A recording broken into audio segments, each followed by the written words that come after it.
오늘 낭독한 말씀, 참 빛, 곧 세상에 와서 각 사람에게 비치는 빛이 있었나니 하는 이 말씀은 우리가 지난주 마지막에 배운 말씀으로 곧장 이어져 있습니다. 8절, 그러니 이 빛이 아니요 이 빛에 대하여 증거하러 온 자라. 빛이 어둠에 비치지만은 어둠이 도무지 깨닫지 못하는 까닭에 하나님께서는 그 거룩한 사랑으로 말미암아 이 어두운 세상에 구원의 빛을 비추시려고 하나님의 종들 곧 선지자들을 대대에 보내셨습니다. 하나님께서 타락한 이후에도 지으신 만물을 통하여 친히 자기를 계속 계시하십니다마는 한순간도 빠지지 아니하고 하나님이 자기를 드러내십니다마는 인생 가운데 아무도 스스로는 하나님의 영원하신 능력과 신성을 제대로 깨닫지를 못하고 그래서 오히려 피조물을 섬기는 대로 추락하지 않았습니까? 참으로 비참한 이런 인생을 하나님은 불쌍히 여기시고 친히 구원하실 뜻을 드러내셨는데 옛적에는 이스라엘을 종되었던 집 애굽에서 건져주시는 일로 그 뜻을 환히 드러내셨고 이후에 하나님께서는 계속해서 자기 백성을 원수들에게서 구출하시는 일로 그 뜻을 드러내셨습니다. 이걸 행위이시라고 해야 되겠죠. 또한 선지자들을 통하여서 이 구원의 일을 행하신 하나님을 전하게 하시고 또한 장차 메시아 보내실 일을 예언하게 하셨던 것입니다. 그 선지 중 마지막 선지자가 바로 세례자 요한 아닙니까? 이 세례자 요한은 선지자이면서 동시에 선지자보다도 나은 자이고 여인이 낳은 자 중에서 이 세례 요한보다도 더 큰 이가 없다고 할 만한 그런 인물이 세례 요한입니다마는 그래도 그는 이 빛이 아니요 이 빛에 대하여 증거하러 온 사람일 뿐입니다. 요한 사도가 그는 이 빛이 아니요 한 것은 선지자 세례자 요한을 폄하하려고 하는 것이 아니고 오직 그리스도를 온전히 증거하기 위함입니다. 굳이 세례 요한이 이 빛이 아니라고 언급을 한 데는 앞에서도 언급했습니다만 여기서는 이 빛이 아니라고 언급한 데는 그만한 이유가 있습니다. 그건 하나님의 종들이 다른 사람들과 마찬가지로 한낱 인생에 불과합니다마는 그럴지라도 하나님의 계시를 전하는 그 일로 심히 영광스럽게 되어서 사람들의 마음을 사로잡을 수가 있기 때문일 겁니다. 하나님의 사람 모세가 여호와의 영광을 뵙고 내려왔을 때 그 얼굴에 광채가 나서 하나님 백성들이 감히 모세를 가까이 하지 못할 만큼 되지 않았습니까? 엘리야 선지자가 갈멜산에서 단을 쌓고 제사 드릴 때 하늘에서 불이 내려와서 그 제물을 다 연기로 바뀌게 하였을 때 사람들이 엘리야의 권위에 압도되어서 그의 명령대로 바알과 아세라 선지자들을 다 죽여버리지 않았습니까?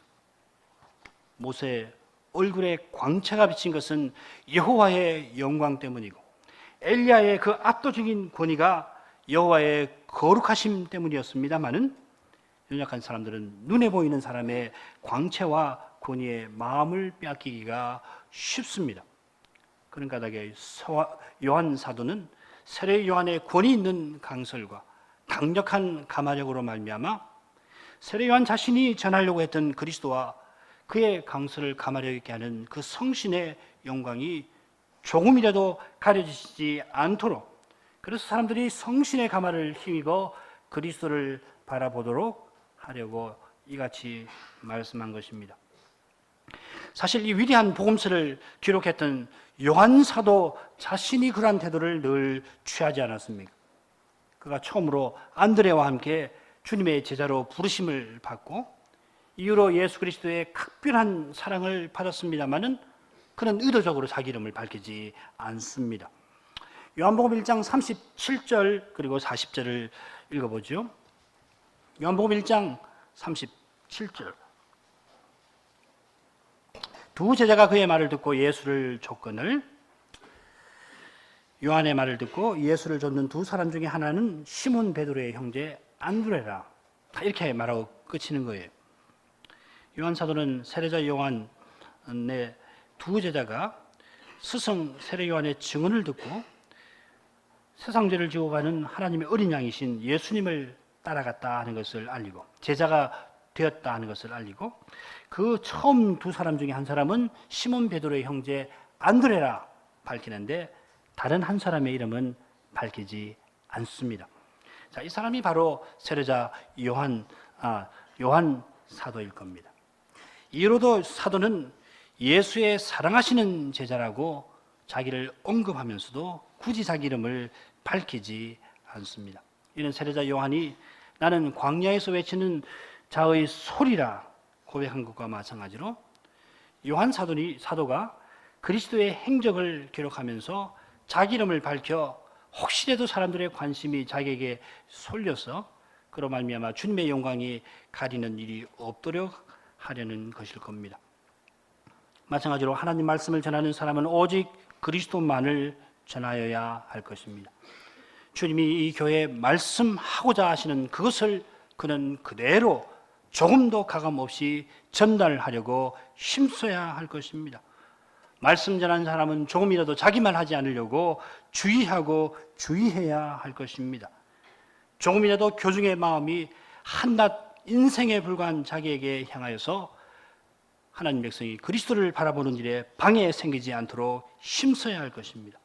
말씀의 종은 언제든지 겸손히 옆으로 물러가 서이고 우리 주님이 회중 앞에 나타나셔서 그분의 영광을 충만히 드러내시고 교회에게서 찬송 받으시도록 해야 할 것입니다. 마찬가지로 말씀을 듣는 교회와 회중은 이 강단에서 사람의 말을 듣지 말고 하나님의 말씀을 들어야 할 것입니다.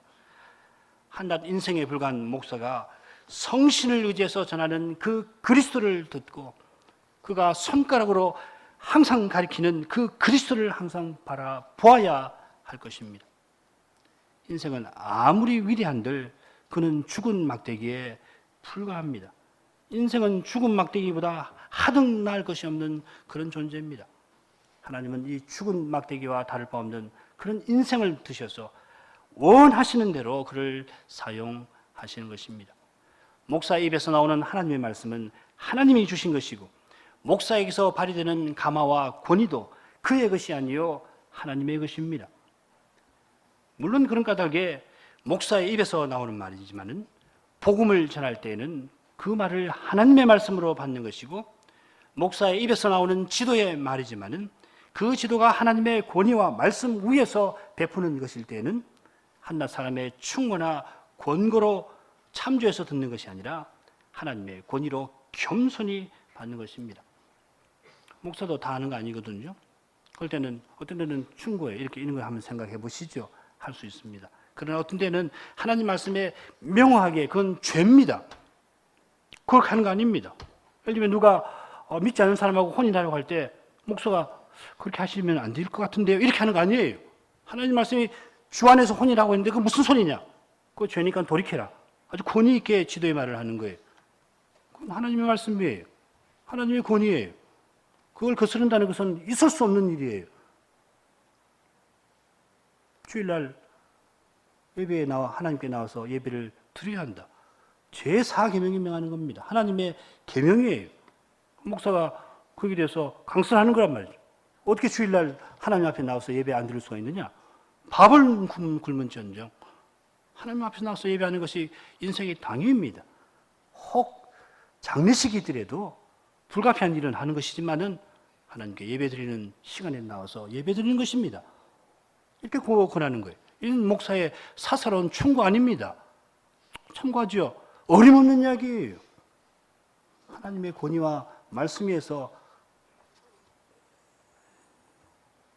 지도하는 거거든요. 그건 받아야 합니다. 겸손히 받아야 합니다. 마찬가지로 믿음으로 행하는 장로의 신방과 그 치리도 하나님의 신방이고 그리스도의 치리입니다.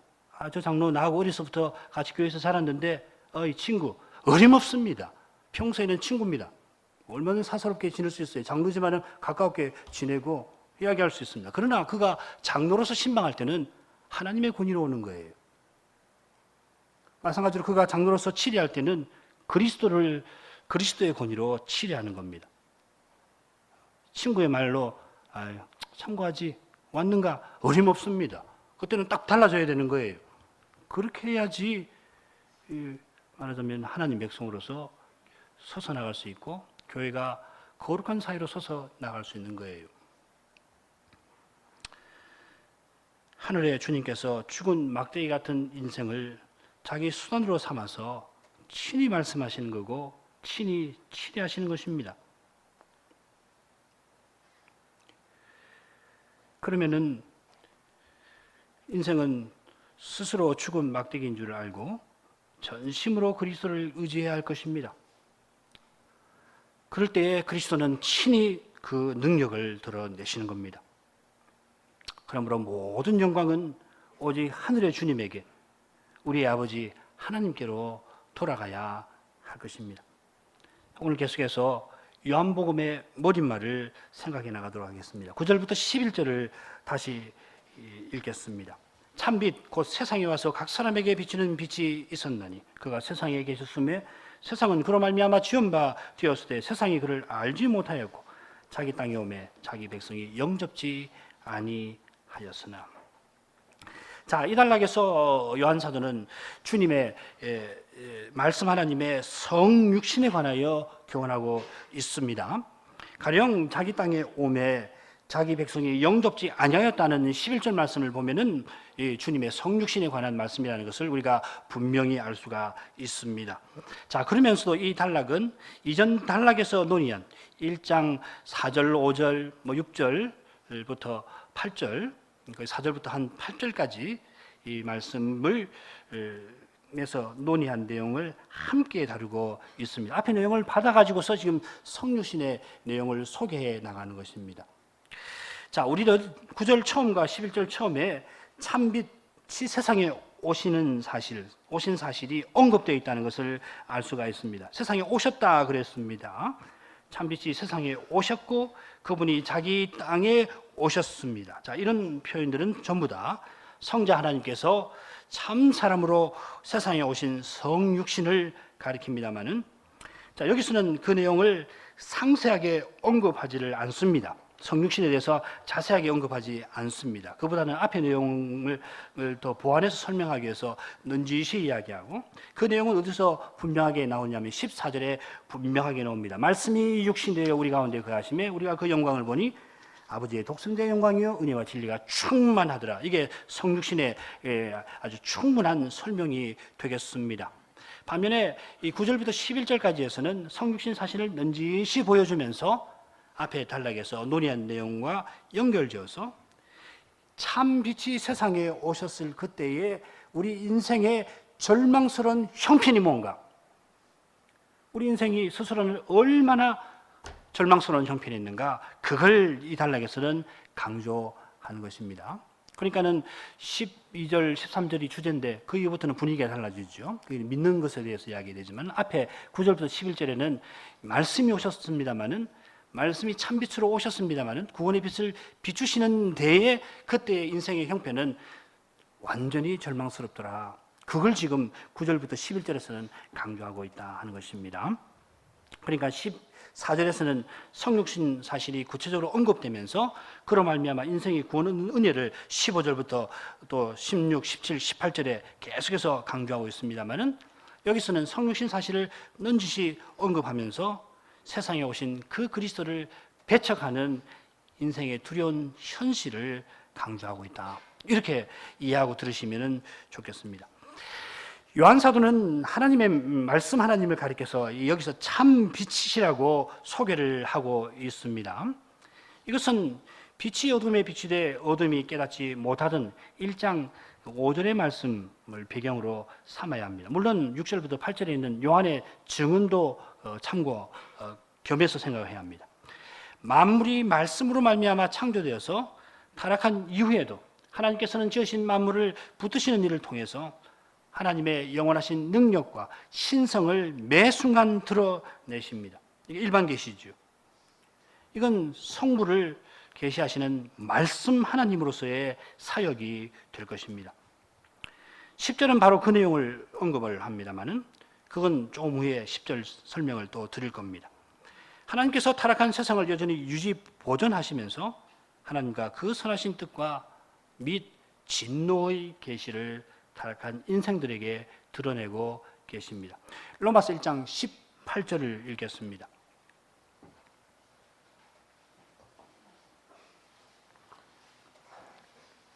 로마서 1장 18절 하나님의 진노가 불의로 진리를 막는 사람들의 모든 경건치 않음과 불의에 대하여 하늘로조차 나타나나니. 타락한 세상인데 하나님께서는 즉시로 멸해버리지 아니하시고 여전히 이 세상을 붙드시고 선한 것을 주시니까 그로 말미암아 이 만물을 통해서 하나님의 그 어떠하심이 계시되고 있어서 진리가 타락한 사람들에게 나타납니다마는 사람들이 불의로 자기 안에 있는 불의로 그 진리를 억눌러 버립니다. 이보다 타락한 인생의 모든 경건치 않음과 불의함, 곧 하나님 없이 살고 하나님의 법을 위반하고 있는 것을 생생하게 보여주는 것이 없을 겁니다. 이에 대하여 창조 세계를 통해서 하나님의 진노의 계시가 매 순간 나타나게 됐는데 하나님의 진노가 하늘로조차 나타나나니 그 말씀이죠. 나타나게 되었는데 모든 인생이 죽기를 두려워하고 하나님의 심판을 무서워하는 것이 이 진노의 계시를 보여주는 좋은 증거가 될 것입니다. 태초에 하나님께서 하나님의 금령을 위반하면 정령 죽으리라 하셨는데 하나님 없이 살고 하나님의 법을 멸시하는 인생들 위에다가 하나님이 진노의 계시를 쏟아붓고 계십니다. 인생이 죽음의 현실에서 고개를 돌려버리고 죽음의 현실을 눈 감으려고 행하는 그 모든 행위가 이 진노의 계시 때문일 겁니다. 타락한 세상에서는 저급한 향락으로부터 해서 고급스러운 문화 활동까지 결국 하나님의 심판으로 임하는 이 죽음을 잠시 잊으려고 하는 몸부림과 무관하지 않을 것입니다. 그러나 하나님께서는 이 죽음이라는 근원적인 문제를 해결하는 길을 친히 내셨습니다. 그것이 바로 참 빛을 인생에게 비추시는 것입니다. 인생이 저로 말미암아 깊은 어둠 가운데 있어서 아무리 하나님께서 만물과 인생의 본성을 통하여 매 순간 빛을 비추셔도 오히려 그 빛 때문에 인생은 더욱 죄 아래로 내려갈 만큼 우리 인생의 타락은 깊고 깊지 않습니까? 하나님께서는 그 인생을 불쌍히 여기시고 그 죄를 없이 하시려고 이제 참 빛을 세상에 보내시는 것입니다. 9절 처음에 요한 사도는 이 사실을 증언하는 것입니다. 8절에서 세례자 요한을 소개하면서 이 빛에 대하여 증가로운 자라 하였는데 선자들이 대대로 전하고 선지자 계열의 그 마지막에 세례자 요한이 증언하던 바로 그 빛이 마침내 세상에 오셨다 하는 것입니다. 자, 그런데 9절에 나오는 표현을 좀 더 정확하게 표현하면은 참 빛이 세상에 오고 계셨다 이렇게 번역할 수 있습니다. 많은 영어 번역은 그렇게 하고 있어요. The true light was coming into the world.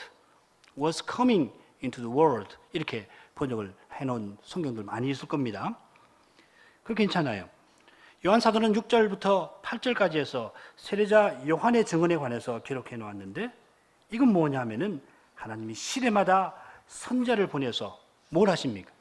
참 빛이 오실 것이라는 것을 예언하게 하신 것과 관련되는 겁니다. 세례자 요한이 왔다는 것은 이전에 선자들이 예언하던 그 일, 곧 선제가 예언한 그리스도가 곧 오실 것을 가리키는 것입니다. 자, 그런 뜻에서 요한 사도는 참 빛이 오고 계셨다 구절에 표현한 줄로 믿습니다. 그러므로 요한 사도가 요한 1서를 쓸 때는 이건 노경에 쓴 건데 이 참빛에 관해서 다음과 같이 쓸 수가 있었습니다. 요한일서 2장 8절 다시 내가 너희에게 새 계명을 쓰노니 저에게와 너희에게도 참된 것이라. 이는 어둠이 지나가고 참 빛이 벌써 비침이니라. 요한일서 2장 8절입니다. 다시 읽겠습니다. 다시 내가 너희에게 새 계명을 쓰노니 저에게와 그리스도에게와 너희에게도 참된 것이라. 여기 참되다는 말은 약속대로 이루어졌다 하는 뜻으로 이해하시면 됩니다. 이는 어둠이 지나가고 참 빛이 벌써 비춤이니라. 말씀드린 대로 이 요한일서는 요한 사도가 노병에 쓴 것입니다. 학자마다 연도가 좀 다르지만은 뭐 주후 80년, 90년대에 썼다고 하는 학자들도 있고요. 좀 앞에 이야기하는 분도 있는데 아무튼지 주님 오시고 적어도 한 세대가 훨씬 지난 이후에 이 서신을 기록을 하였습니다. 이 서신에서 사도는 새 계명, 곧 너희가 서로 사랑하라, 그리스도의 사랑으로 서로 사랑하라 하는 계명을 쓰면서 저에게와 너희에게도 참된 것이라 하였습니다. 저는 말씀드린 대로 부활하신 그리스도를 가리킵니다. 이 말씀의 요지는 간단합니다. 부활하신 그리스도가 성신과 말씀으로 주님의 교회를 친히 다스리셔서 계명의 본의가, 옛 계명이 서로 사랑하라는 거 아닙니까? 그 계명의 본의가 이루어지는 거룩한 교회를 세워나가고 계신다는 것입니다. 그리스도의 교회가 거룩한 사랑으로 하나 되는 거룩한 사이로 서서 나아가게 하고 계신다는 뜻입니다. 그런 다음에 이는 어둠이 지나가고 참빛이 벌써 비침이니라 하였습니다. 사도의 눈에는, 노인인 사도의 그 눈에는 빛이 비춰도 깨닫지 못하던 그런 시대는 지나가 버리고 있고 참빛이 벌써 환히 비추고 있는 그런 시대가 보였던 것입니다. 그 깊고 깊은 거룩한 눈에는 그 빛이 완성되는 시대를 보고 있는지도 모르겠습니다. 우리 눈에도 그거 보이지 않아요. 이걸 보지 못하면 절망입니다. 이걸 볼 수 있어야 신자입니다. 참빛이 벌써 비춰서 역사가 어디로 가고 있는가? 주님의 재림이 목전에 있다는 것을 보지 못한다면 그야말로 소경이에요. 그걸 못 보면 이 세상을 정당히 살 수가 없습니다. 어떻게 해요? 세상으로 하는 수밖에 없잖아요. 세상으로 하든지 아니면은 그렇지 않더라도 여기서 인간의 욕심을 드러내려고 그 형편없는 짓을 주님의 교회에서 하려고 한단 말이에요. 재림이 목도에 있어요. 주님은 곧 오십니다. 이 세상을 한번 보십시오. 어떻게 지금 돌아가는 세상입니까? 이런 세상에 지금 우리 정신을 놓고서 사소한 일로 네가 옳으니 내가 옳으니 그거 할 수 있습니까? 그런 세상 아닙니다. 오직 그리스도를 믿는 믿음으로 살아야 해요. 그 말은 뭐 다른 거 다 접어놓고서 산에 들어가자는 말 아닙니다. 오직 그리스도를 믿는 믿음으로 일상에서 오직 그리스도를 믿는 믿음으로 거룩한 사랑으로 살아야 합니다. 어느 때보다 그렇게 해야 합니다. 주님의 교회 안에서는 말할 것이 없어요. 사소한 문제에 매여가지고서 설렁설레 하는 거 얼마나 이게 참 두려운 일이 될 수 있는지 몰라요. 어느 때도 그렇게 하면 안 됩니다만은 이 시대는 그렇게 하면 안 됩니다. 정신을 바짝 차려야 해요. 오직 그리스도를 믿는 믿음으로 사셔야 해요.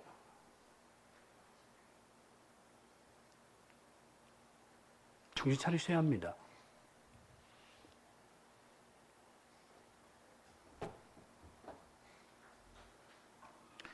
이 시대는 그리스도께서 부활하셔서 아버지 우편 앉아 계시면서 사도들을 모든 천하에 온 세상에 보내시는 일로서 전개되어 나가고 있습니다.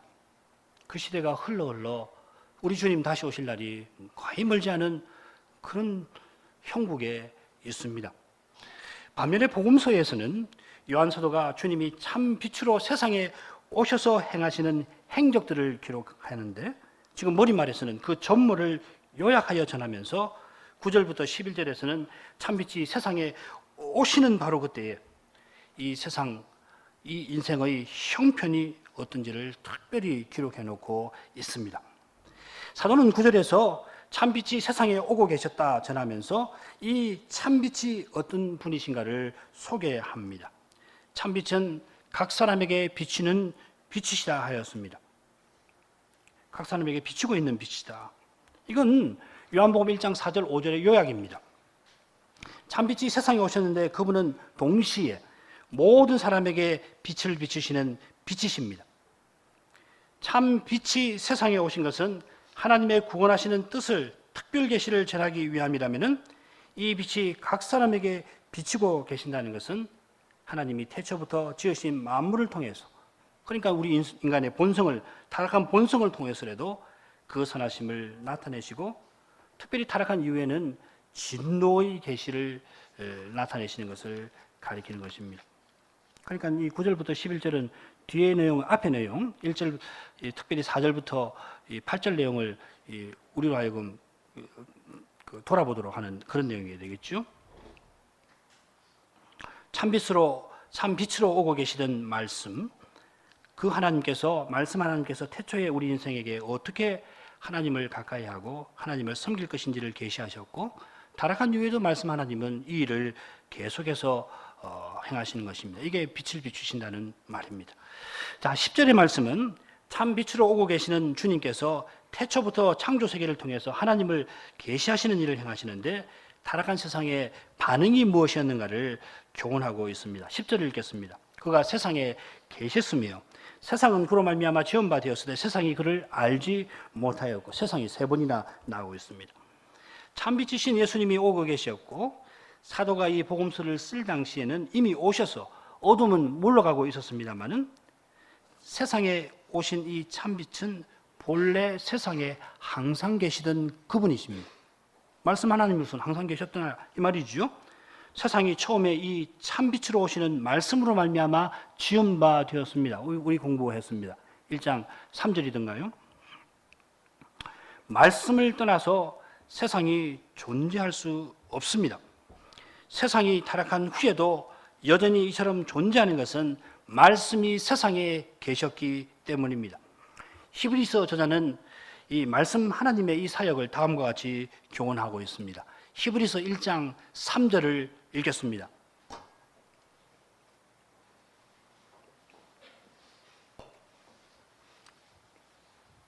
히브리서 1장 3절.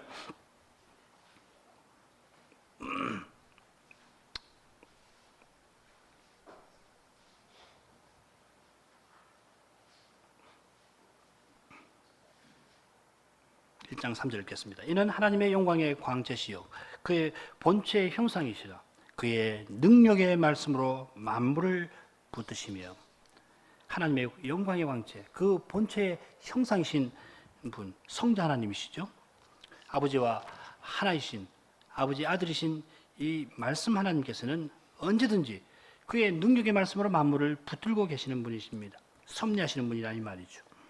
성자께서 그의 능력의 말씀으로 만물을 붙들고 계신다 했는데, 그렇다면 성자는 만물보다 크신 분이 틀림없으십니다. 얼마나 크신지 알 수 없습니다. 얼마나 크신 분이면 만물을 붙들고 계시는가, 말씀으로. 주님이 그렇게 능력이 많으신 분입니다. 어려운 일이 있더라도 너무 좌절하지 마십시오. 오늘 우리 찬송 불러셨지만은 창조주 하나님 우리 찬송하지 않습니까? 창조주 하나님이세요. 없는 것을 있는 것으로 불어내시는 분이 창조주 아니십니까? 교회 여러분, 어려움 있으실 겁니다. 사람으로 생각할 때는 답 없지요. 우리 주님은 창조주이십니다. 기도하십시오.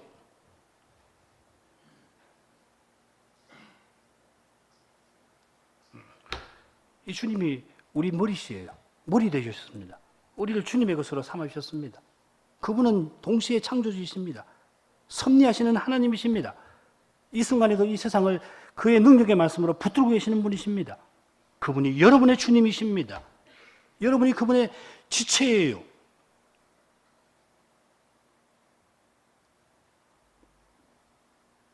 성자 하나님이 얼마나 크신 분인가? 그렇게 크신 분으로 붙들고 계시는 까닭에 이 세상이 이렇게 유지되는 겁니다. 세상에서 힘 있는 사람들이 이 세상을 이렇게 유지하는 것 아닙니다.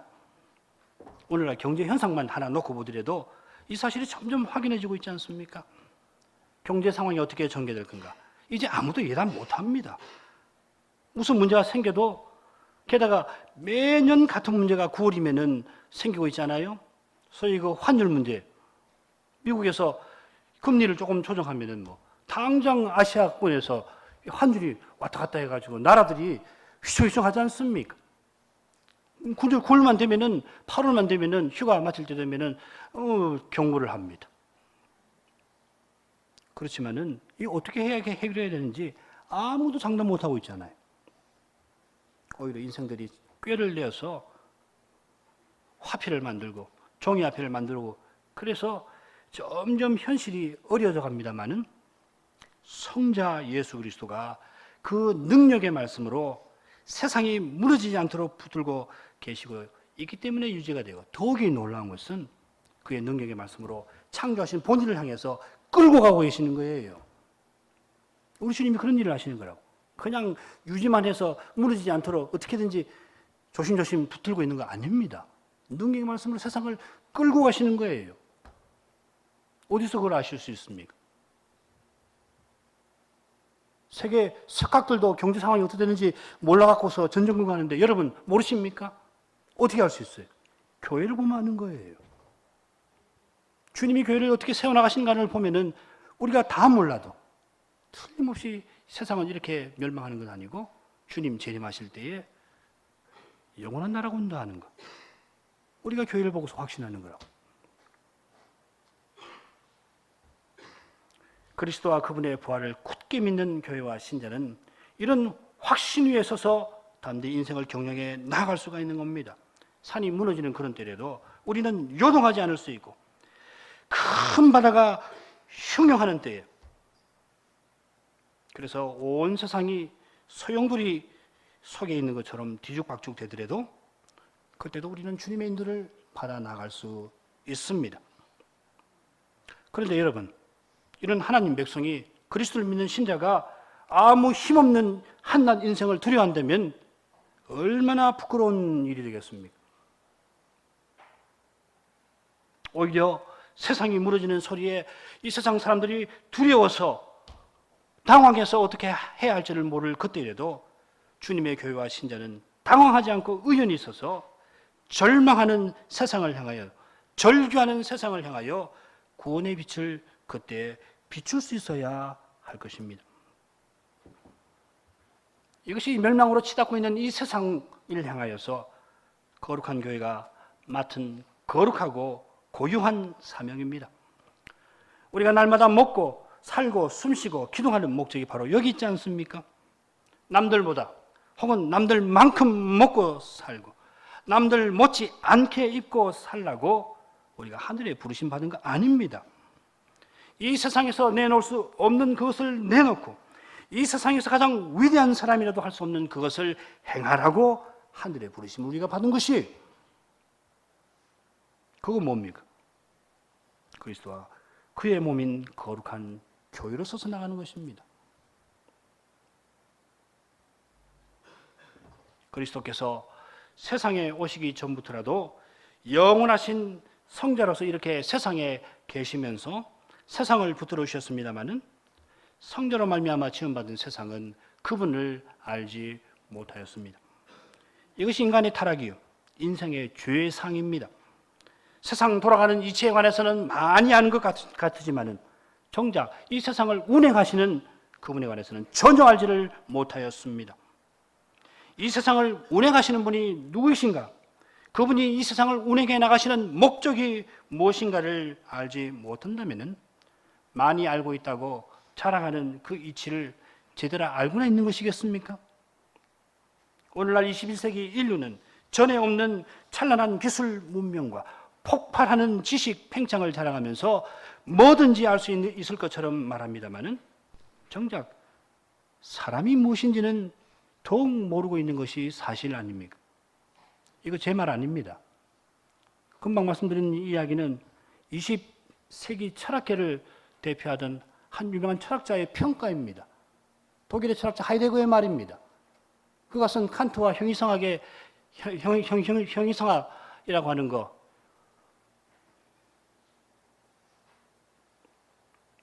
책 제목이 제가 정확히 생각 안 나는데 칸트와 형이성학의 기초라고 하는 책일 겁니다 아마. 그 책에서 서문에서 한 말이 이 말이에요. 그 근본 이유가 뭡니까? 이 세상을 운행하시는 그리스도를 알지 못하기 때문이에요. 하이데거는 그걸 모르죠. 그리스도를 알지 못하면 사실 아무것도 모르는 겁니다. 아니, 아무것도 모르는 것보다 더 못하는 것입니다. 차라리 몰랐으면 하지 않을 일을 조금 안다는 것 때문에 행해서 큰 문제를 일으키는 경우가 얼마나 많습니까? 할 수 있으니 해야 한다. 이거 무서운 말입니다. 할 수 있으면 해야 합니까? 인생이 무엇을 해야 하는지를 바로 알고 해야 할 그 일을 해야 하는 것 아닙니까? 인생은 세상을 지으시고 운행하시는 주님을 알고 주님의 뜻을 알고 그 뜻을 쫓아 행해야 마땅하는 것입니다. 혹시 어떤 사람이 내가 도둑질 할 수 있으니 도둑질 해야 한다고 주장하면은 아마 모두가 그 사람을 향해서 정신 나간 사람이라 그렇게 말하지 않겠습니까? 오늘 많은 사람들은 과거의 이름으로 창조주가 정하신 한계를 무시하면서 오만한 활동을 서슴지 않고 있습니다. 세상을 운행하시는 분을 알지 못하는 것이야말로 가장 근본적인 무지이고 가장 치명적인 무지입니다. 그리스도를 모르는 것이 얼마나 심각한지를 모르고 스스로 지혜롭다고 여기는 것이야말로 치유 불가능한 무지입니다. 이보다 인생에게 심각한 상태가 있을까 싶은데요. 근데 더 심각한 일이 있습니다. 11절 읽겠습니다. 자기 땅에 오매 자기 백성이 영접지 아니하였으나. 참빛이신 주님께서 자기 땅에 오셨다 하는 표현이나 자기 백성이 영접지 아니하였다는 표현은 그리스도께서 이스라엘 땅에 오신 성육신을 가리킵니다. 자기 땅이라고 번역했는데 요한복음 19장 27절을 보면은 거긴 똑같은 표현을 자기 집이라고 번역해 놨습니다. 요한이 마리아를 자기 집에 모셨다 할 때 똑같은 표현입니다. 원래 이 땅이라는 말이 없고요. 자기 것이라는 표현입니다. 그래서 여러분 갖고 있는 성경 난해주에 보면은 자기 소유라고 아마 되어 있을 겁니다. 자기 집이라고 해도 상관없습니다. 왜냐하면 예수님이 참사람 되셨을 때에 이스라엘에서 나셔서 거기 사셨는데 이스라엘이 뭡니까? 하나님 집 아니에요? 하나님이신 그리스도의 집이라고요. 히브리서 3장 5절 6절 또한 모세는 장래에 말할 것을 증거하기 위하여 하나님의 온 집에서 사원으로 충성하였고 그리스도는 그의 집 맡은 아들로 충성하셨으니 우리가 소망의 담대함과 사랑을 끝까지 견고히 잡으면 그의 집이라. 그리고 바로 앞에는 그리스도가 하나님이시라고 증언하고 있지 않습니까? 모세가 하나님의 온 집에서 종으로 충성하였는데 이 집이 뭡니까? 이스라엘입니다. 동일한 하나님의 집을 그리스도께서 아들로서 지금 맡아 충성하고 있습니다. 그 사역의 결과로 믿음을 끝까지 잃지 아니하는 신약의 신자들이 또한 하나님의 집입니다. 이건 우리가 여러 번 공부했습니다.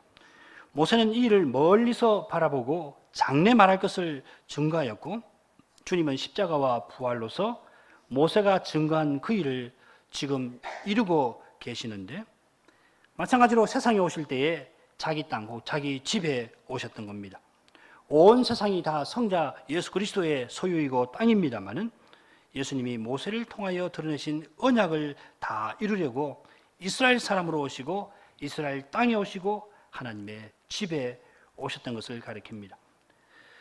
그런데 모세가 예언하던 그 선지자가 과연 모세의 증거한 바를 다 이루려고 자기 집에 오셨는데 정작 자기 백성은 그분을 영접하지 아니하였습니다. 여러분, 이스라엘은 여호와의 백성이고 그래서 동시에 성자의 백성 아닙니까? 성자께서는 구약의 여호와의 사자로서 이스라엘을 친히 광야길로 인도하셨고 가나안으로 인도해 드리지 않으셨습니까? 더욱이 모세의 율법과 이스라엘의 거룩한 제도와 규례, 선지자의 예언, 거룩한 문서의 찬송과 기도와 지혜가 구약의 모든 말씀이 모두 이 그리스도에 관한 것 아닙니까? 이스라엘이 그렇게 추앙에 맞지 아니하던 모세가 예언하던 바로 그분이 자기 집에 오셨는데 그러면 어떻게 해야 합니까? 하던 일 다 멈춰버리고 이 하나님의 중보자를 영접해야 하지 않겠습니까? 그분이 오신다고 그러면은 맨발로라도 달려가서 그분의 앞을 닦아놓고 환영해야 되는 것 아닙니까? 그런데 놀랍게도 자기 백성이 그분을 영접하지 않았습니다. 바로 여기서 인생의 심각하고 심각한 죄상이 드러나고 그런 말미암은 인생의 절망스럽고 절망스러운 형편이 숨길 수 없이 드러납니다. 세상이 그를 알지 못하였다는 사실은 자기 백성 이스라엘이 영접하지 아니한 것에 비하면 오히려 당연한 것 아닌가 하는 생각이 들 정도로 그렇게 심각합니다. 이는 바울 사도가 로마서 1장부터 3장까지 인생의 죄를 논하면서 그 내린 결론이기도 합니다. 로마서 3장 9절 그리고 20절을 읽겠습니다. 로마서 3장 9절 그리고 20절입니다.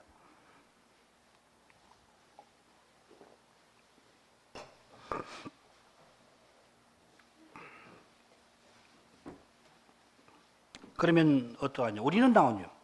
아니라 유대인이나 헬라인이 다 죄 아래에 있다고 우리가 이미 선언하였느니라. 20절. 우리가 알거니와 무릇 율법이 말하는 말은 율법 아래에 있는 자들, 유대인들이죠. 율법 아래에 있는 자들에게 말하는 것이니 이는 모든 입을 막고 온 세상으로 하나님의 심판 아래에 있게 하려 함이니라. 사도가 말하려고 하는 논리는 분명합니다.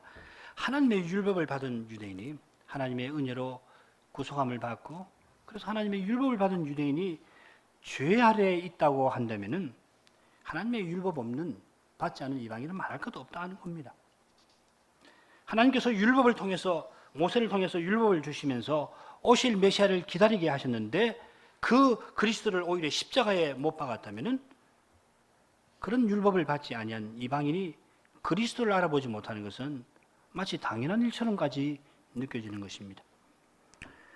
우리가 세상이 자기를 만드시고 붙드시는 말씀 하나님을 몰라보는 것을 얼마나 이상한 일인가 하는 걸 앞서 잠시 생각했습니다만 하나님의 백성, 언약 백성인 이스라엘이 메시아를 영접하지 아니하는 것은 그보다 더욱 기이한 일이 아닐 수가 없는 겁니다.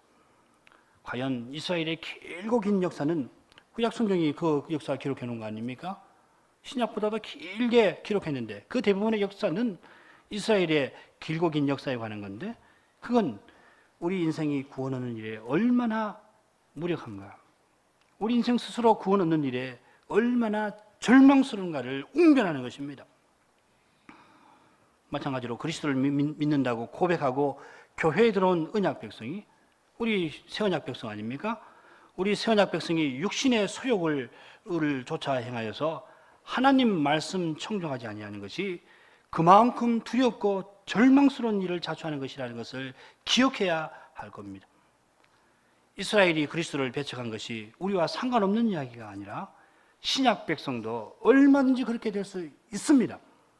히브리서 6장 4절부터 6절까지를 읽겠습니다. 히브리서 6장 4절부터 6절까지입니다.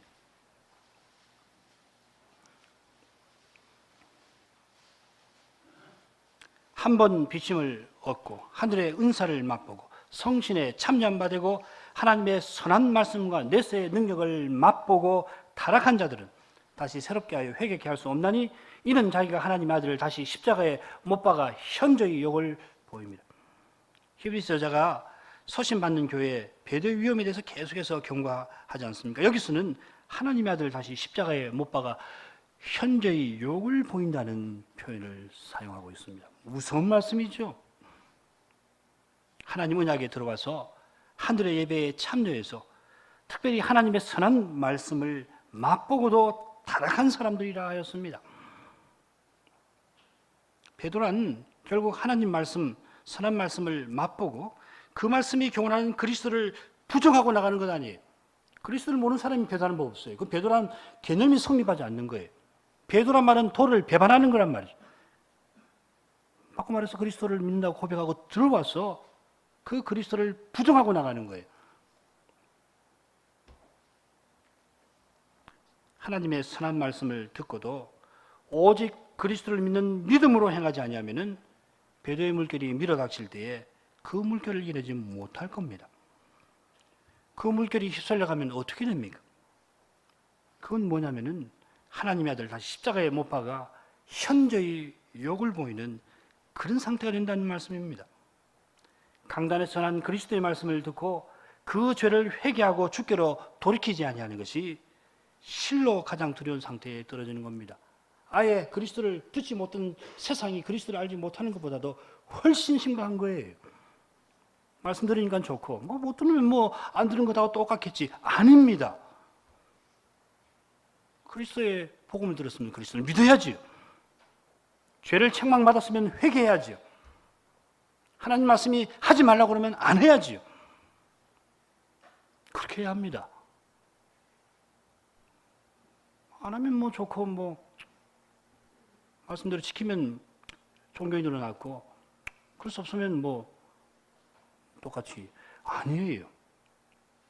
그리스도의 말씀 듣는 것은 그런 것 아닙니다. 자, 우리가 이제 요한복음의 머릿말에서 주제되는 말씀을 배울 차례인데요. 12절, 13절. 이 복된 말씀, 참 복된 말씀인데 이 말씀은 반드시 방금 말씀드린 사실 위에서 들으셔야 합니다. 말씀이 세상에 계셔서도 그 말씀으로 말미암아 지원받은 세상이 자기를 짓고 보존하시고 붙드시는 그분을 알지 못한다는 사실. 심지어 말씀이 자기 집에 오셨어도 자기 백성이 그분을 영접하지 아니하는 사실을 철저히 받아들인 터에서 그 다음 나오는 말씀을 들으면은 복음의 진수를 깨닫게 되실 겁니다. 12절 13절 읽겠습니다. 영접하는 자 곧 그 이름을 믿는 자들에게는 하나님의 자녀가 되는 권세를 주셨으니 이는 혈통으로나 육정으로나 사람의 뜻으로 나지 아니하고 오직 하나님께로서 난 자들이니라. 혹시라도 조금 앞에 영접하지 아니하는 사람이 나왔는데 여기는 영접하는 사람이 나왔으니 이 영접하는 사람은 영접하지 아니하는 그 사람들보다 본질적으로 나은 사람이겠구나, 그런 생각하지 마십시오. 그처럼 이 사람이 남보다 지식이 더 있어서 그 이름을 믿는다고 생각하든지, 그래서 그가 남이 얻지 못하는 하나님 자녀되는 권세를 그로 말미암아 얻을 수 있는 자격이 있는 것처럼 생각하지도 마십시오. 말씀드린 대로 말씀이 세상에 계셨을 때 아무도 그분을 알지 못한 사실, 심지어 말씀이 자기 집에 오셨어도 자기 백성이 그분을 영접하지 아니했던 사실에 비추어서 이 말씀을 보아야 합니다. 그래야 사도가 전하는 교훈을 받을 수가 있습니다. 사도가 여기서 힘써서 전하려고 하는 교훈은 한낱 인생편에서는 참으로 전적으로 절망스러운 상태에 있지만은 하나님 편에서 행하시는 은혜로운 일로 말미암아 우리 인생으로서 기대할 수 없는 그러한 일이 일어났다 하는 것입니다. 아무도 그리스도를 영접하지 아니하던 세상에 영접하는 자, 그 이름을 믿는 자들이 하나님의 은혜로 생겨났다는 것입니다. 틀림없이 그 사람이 그리스도를 영접하고 그 사람이 그리스도를 믿는 것입니다마는 그의 믿음, 그의 영접하는 것은 하나님 은혜로 말미암은 선물입니다. 요한 사도는 하나님께서 자녀되는 권세를 주셨다 하셨습니다. 하나님 자녀되는 권세는 다른 사람들과 달리 무슨 자격이나 권리가 있는 사람이 스스로 획득한 것이 아니라 다른 사람과 똑같이 아무 자격도 권리도 없는 사람이 하나님에게서 거저 받은 것입니다. 주셔서 받은 것입니다. 주시지 않으면 못 받습니다. 그러므로 여기서 말하는 자녀되는 권세라고 하는 말, 엑소시아라는 말인데 능력보다는 지위에 가까운 말입니다. 타고난 능력보다는 새로운 지위와 그 지위로 말미암아 받아 누리는 권리라, 이렇게 해석해야 할 겁니다. 그들은 하나님의 자녀가 되었습니다.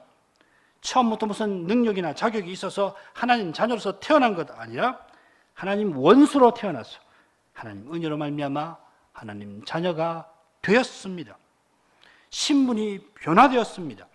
스스로는 그리스도를 알지 못하고 영접하지 아니하던 자들이었는데 하나님 은혜로 그리스도를 영접하고 믿어 하나님 자녀 되었습니다.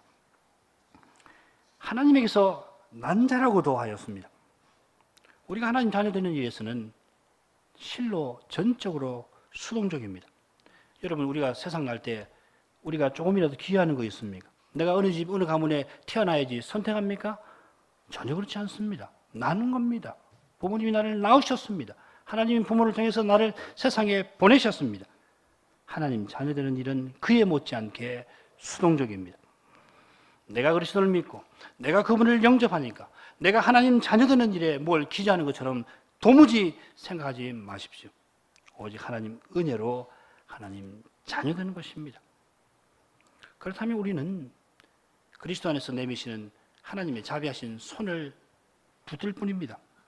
아니, 하나님께서 그 전능하신 손으로 우리의 손을 꼭 붙들어 주실 것을 기도할 뿐입니다.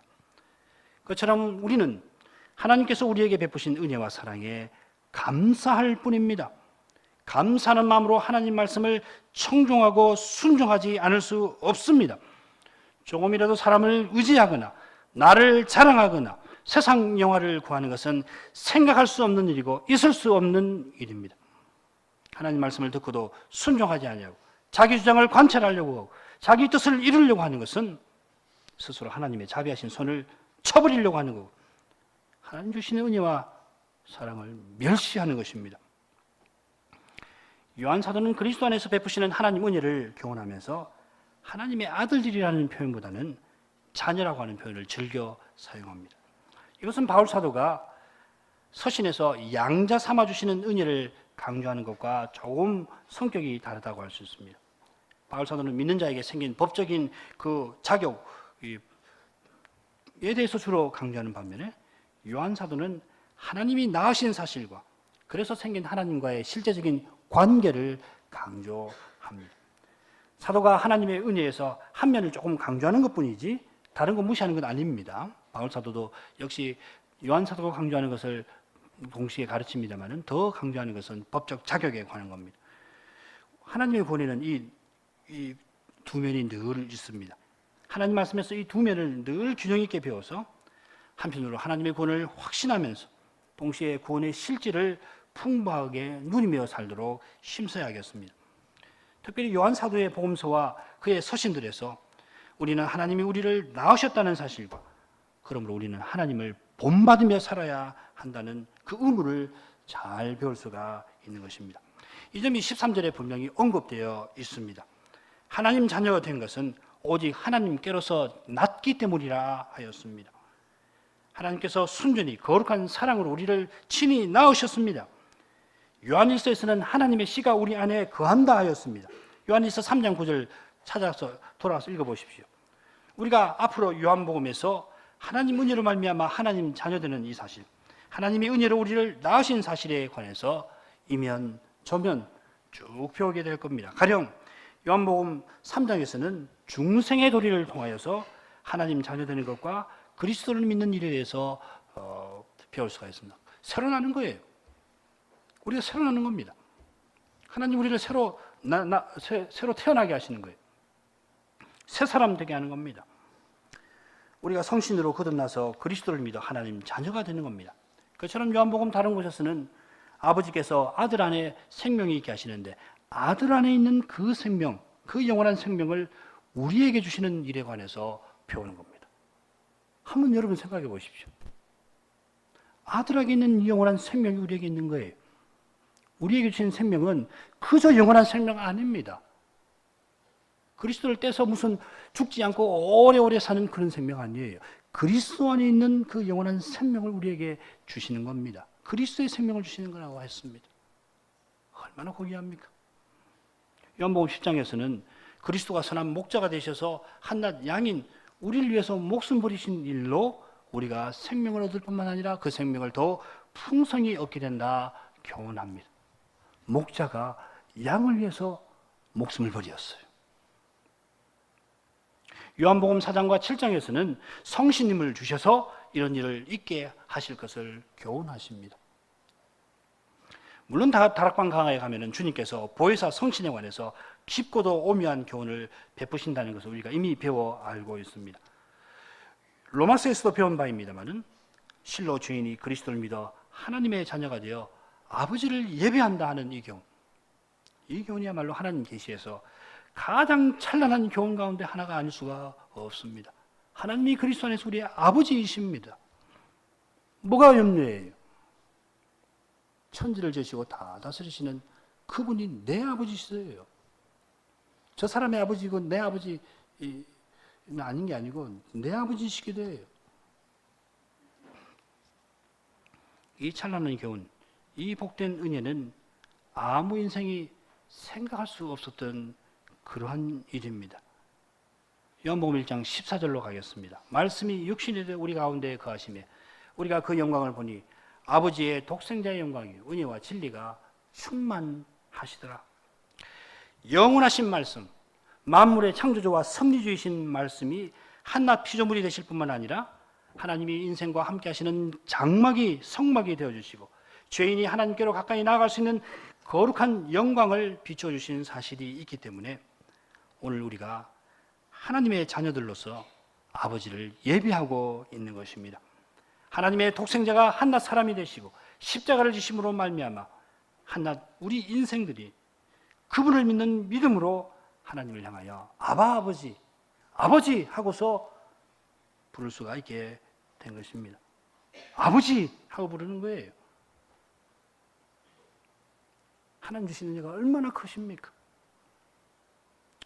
이 진리가 심히 놀랍고 놀라워서 듣는 사람마다 이 진리를 잘 깨닫게 하시려고 요한 사도는 실로 대답한 표현을 사용하고 있습니다.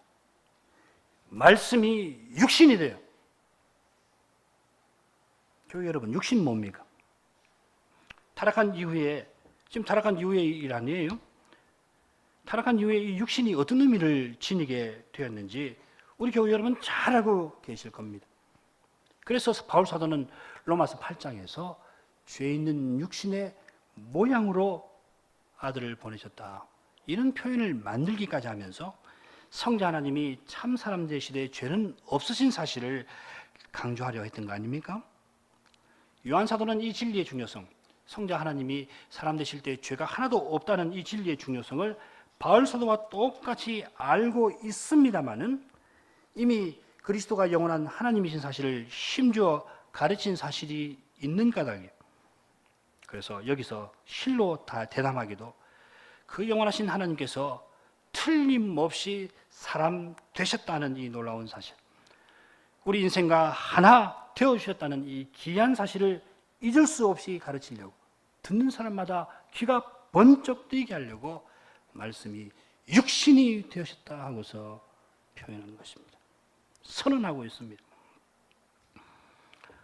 물론 요한 사도는 다시금 15절에 가서 세례자 요한의 입을 빌려서 육신 대신 그리스도가 영원히 선지하시는 하나님이심을 다시금 강조하고, 또 18절에 가서도 아버지 품속에 계시는 독생하신 하나님이시라고 그분을 하나님이심을 다시 힘주어 교훈하여서 아무도 그리스도를 한낱 사람으로 우리처럼 죄 있는 피조물로 생각하지 못하도록 합니다. 그러면서도 요한 사도는 그 영원하신 하나님이 우리를 위해서, 죄 있는 우리를 하나님 자녀 되게 하시려고 그분이 하실 수 있는 모든 것을 행하셨다는 것을 이 담대한 표현으로 나타내셨습니다. 말씀이 육신이 돼요. 참 하나님께서 육신 되어주시는 이 놀라운 사실 위해서 우리 인생이, 한낱 인생이 정말 한낱 아니에요. 우리가 있으면 어떻고 없으면 어떻습니까? 우리는 우리 개인을 대단한 줄로 생각합니다만 우리 인생 아무것도 아닙니다. 먼지 하나도 안 됩니다. 그게 우리 인생이에요. 왔다가 지나가도 누구 하나 알아준 사람 없습니다. 가족도 있습니다. 가족도 잊어버립니다. 너무 손해할 거 없습니다. 우리 스스로는 다 그런 존재입니다. 교회에서 조금 인정 못 받더라도 하나도 부끄러워서 섭섭해할 거 없습니다. 뭐 인정받을 게 뭐가 있어요? 그렇지 않습니까? 죽어서 먼지로 돌아갈 인생, 우리가 그런 존재 아니에요.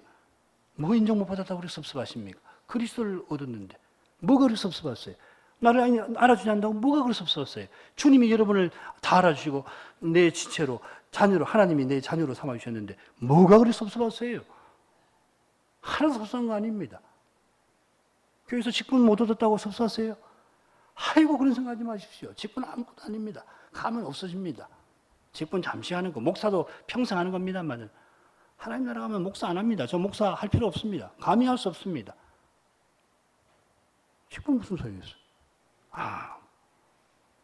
하나님 자녀 된 거, 예수 믿어서 하나님 자녀 된 거, 영원히 하나님 집에 사는 거, 이게 영광스러운 거예요.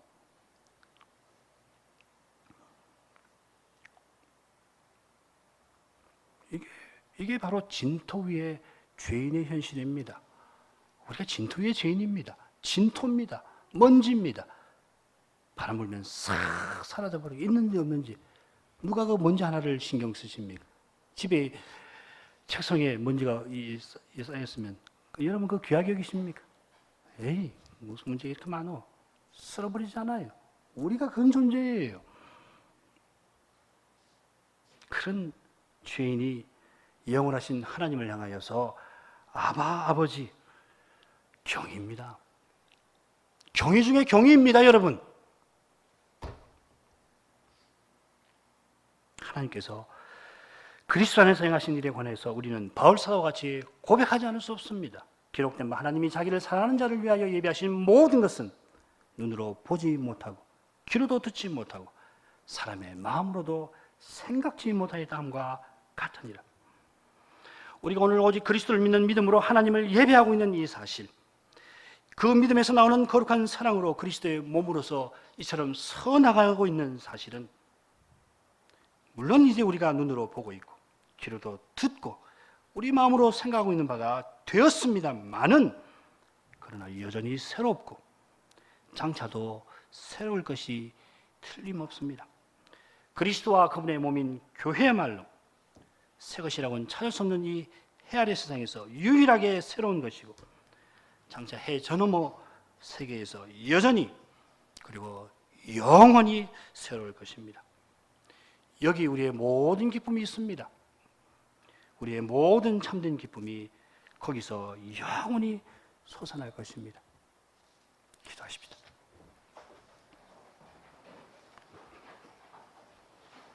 거룩하신 하나님, 하나님의 독생자를 한낱 죄인을 위하여 세상에 보내시되 그를 육신이 되게 하여 주셨사오니 저희가 우리 하나님 행하신 그 모든 일을 인하여 이제 찬송과 영광을 돌리옵나이다. 하나님께서 그리스도 안에서 우리의 아버지 되어주시고 나의 아버지 되어주시고 하나님께서 친히 저희를 하나님 자녀 삼아주시는 이 은혜가 한낱 사람으로서는 생각하지 못하던 일이오나 그러나 하나님 아들이 이처럼 낮아지신 데에서 심지어 십자가를 지신 거기서 넉넉히 믿을 수 있을 뿐만 아니라 이 부활하신 그리스도가 이제 성신과 말씀으로 그 실질이 저희 가운데 나타나게 하시옵나이다.